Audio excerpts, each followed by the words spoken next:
तर बघा सदाच भाजी चपाती खाऊन कंटाळ येतो का नाही, म्हणून म्हणलं चला आज भाजी चपाती करून घेतल्यावर 2 चपात्याचे लाट्याचे अशी मी कणिकच ठेवले होते बघा. म्हणलं चला मस्त मटकीचा पराठा करावा. तुम्ही कधी खाल्ला होता का हो मटकीचा पराठा? तर बघा आज मी कसा करते, लगेच तुम्ही उद्याच्याला लगेच करून खावा बरं का, म्हणजे कसं आठवणीत राहील. बघा मस्त असं मी चपात्या भाकरी केल्यावर थोडंसं पिठामध्येच कणिक टाकून ठेवली होती बघा, पातळ झाली असल्यामुळं. मग अशा 2 छान अशा पातळ पातळ चपातीच्या आकाराच्या छोट्या छोट्या लाट्या लाटून घेतल्या बघा. मस्त असं दोन्हीच्या पण बरं का. म्हणजे कसं एक खाली त्याला मसाला लावायला नाही वर, त्यानंतर झाकण्यासाठी असे 2 मी छान असे चपात्या लाटून घेतले. चपात्याच म्हणा की छोट्या आकाराच्या. मग लाटून घेतल्या बघा मस्तपैकी. आणि मग त्याच्यावर बघा थोडंसं तेल आणि हे पीठ असं दोन्ही थोडंसं तेल चपात्याचंच राहिलेलं होतं वाटीमध्ये. लगेच त्यावर थोडंसं ओतून घेतलं. थोडी पिठाची चिमट टाकली बघा. आणि नंतरनं मग थोडंसं काळं तिखट आणि थोडंसं लाल तिखट असं दोन्ही टाकून घ्यायचं बघा. मस्त मसाला मटकी पराठा होतो बघा. आणि थोडंसं खास म्हणजे त्यामध्ये मी मॅगी मसाला घातले, कारण मॅगी मसाल्याने पराठ्याला चव खूप छान येते बघा.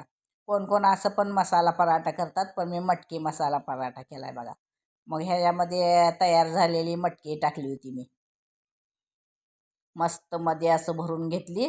आणि तुम्ही ह्याच्यामध्ये कांदा जरी घातला ना, खूप छान होतो बघा चिरून असा कच्चा कांदा. पण मी काय घातला नाही, म्हणलं हाय अगोदरचाच त्याच्यामध्ये मटकीच्या भाजीमध्ये, म्हणून हाताला मिक्स करताना काळं तिखट लागलं होतं. म्हणलं चला तेच आपल्या कणकेला पुसून घेऊया, म्हणून टेस्ट येते म्हणून मी पुसून घेतले बघा.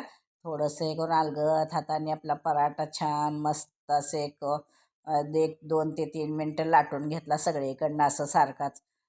असा पराठा बघा, सॉरी, खूप आवडतो. आणि वेगळं काहीतरी वाटते. वैष्णवी म्हणली तुम्ही शेवचा वगैरे पराठा करताना कोथिंबरचा, तसाच मटकीचा पण पराठा करा. म्हणले ठीक आहे, म्हणलं चला आपण नाश्त्याला मटकीचा पराठा करू, म्हणून मी असा पराठा करायला घेतला बघा. आणि छान असं तवा तापत ठेवल्यावर मस्त तेल टाकून कडक मधून छान असं भाजून घ्यायचा बघा पराठा आपला. पराठा चांगला भाजला म्हणजे कसं खरपूस चवीला चांगला लागतो. अजून थोडासा जाळ वाटत होता पराठा, म्हणून मी मस्त पीठ टाकून असं अलगद हाताने पातळ पातळ ते असे कडा लाटत होते बघा, म्हणजे चांगला होतो पराठा. हे बघा मस्त भाजून घेतले बघा छान असा आपला खायला